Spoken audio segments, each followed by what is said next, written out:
विद्यार्थी मित्रांनो, आज आपण आपल्या मराठीच्या पुस्तकातील नव्या युगाची गाणी या कवितेचा स्वाध्याय सोडवू. स्वाध्याय सुरू करण्यापूर्वी तुम्ही जर चॅनलवर नवीन असाल तर आपल्या चॅनलला सबस्क्राईब करा आणि यापूर्वी चॅनलवर उपलब्ध असलेले व्हिडिओ नक्की बघा. पहिला प्रश्न आहे, खालील स्वर काय म्हणतात ते लिहा. अ सा. सा हा स्वर म्हणतो साथी आपण भेदभावना दूर करा.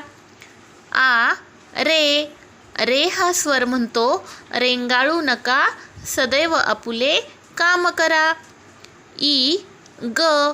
ग हा स्वर म्हणतो सर्वनाश कुणी करू नका. ई म. म हा स्वर म्हणतो महान सुंदर मानवतेचा मंत्र शिका. प्रश्न दुसरा, एका वाक्यात उत्तरे लिहा. अ एकमुखाने कशाची गाणी गायची आहेत? उत्तर, एकमुखाने नव्या युगाची गाणी गायची आहेत. आ समानतेचा धर्म शिकवणारा सूर कोणता? उत्तर, ध हा समानतेचा धर्म शिकवणारा सूर आहे. ई म हा सूर काय म्हणतो आहे? उत्तर, म हा सूर मानवतेचा मंत्र शिका असे म्हणतो आहे. नी हा सूर काय म्हणतो आहे? उत्तर, नी हा सूर मनात निर्मळतेचा झरा नित्य वाहू द्या असे म्हणतो आहे. पुढचा प्रश्न आहे, विचार करा व सांगा. प्रश्न 1, खालील विधानांबाबत तुमचे मत मांडा. अ परिश्रम हाच यशाचा मार्ग आहे. उत्तर, हे विधान सत्य आहे, कारण कोणत्याही क्षेत्रात यश मिळवायचे असेल तर परिश्रम आणि मेहनत करावीच लागते. हा मानवता हाच खरा धर्म आहे. उत्तर, जाती धर्म या माणसाने निर्माण केलेल्या कल्पना आहेत. माणुसकी हाच एकमेव धर्म आहे. सर्व माणसे समान आहेत. पुढचा प्रश्न आहे, लिहिते होऊया. प्रश्न 1, कवितेतील खालील शब्दांचा वापर करून 6 ते 8 ओळींची कविता तयार करा व लिहा. शब्द दिलेले आहेत, गाणी, सुंदर, परिश्रम आणि सूर.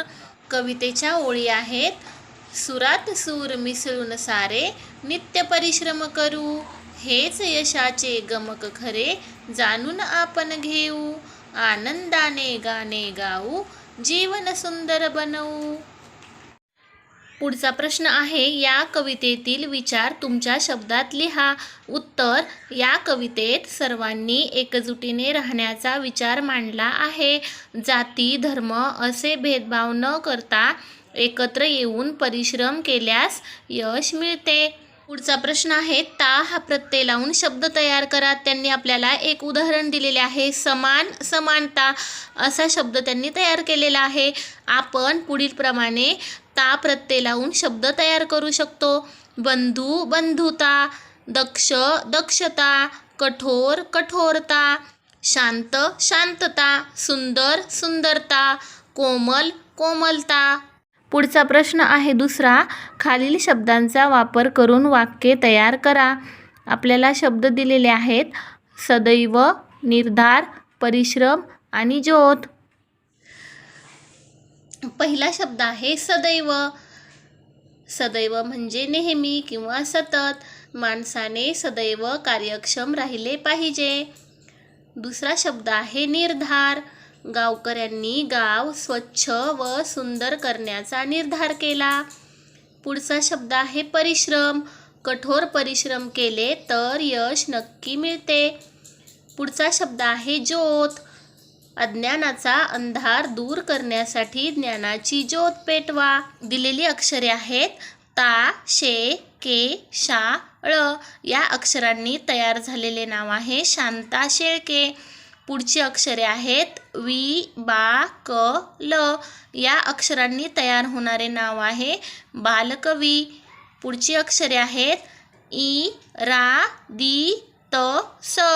या अक्षरांनी तयार होणारे नाव आहे इंदिरा संत. पुढची अक्षरे आहेत, श, म, पा, गे, र, ड, गा व क. या अक्षरांनी तयार होणारे नाव आहे मंगेश पाडगावकर. पुढची अक्षरे आहेत चौ, री, ई, ब, ना, ही, ध, बा. या अक्षरांनी तयार होणारे नाव आहे बहिणाबाई चौधरी. विद्यार्थी मित्रांनो, अभ्यासाशी संबंधित नवनवीन व्हिडिओ बघण्यासाठी आपल्या चॅनलला सबस्क्राईब करा आणि तुमच्या मित्रांनाही व्हिडिओ शेअर करा. तुम्ही देत असलेल्या प्रतिसादाबद्दल तुमचे मनापासून धन्यवाद.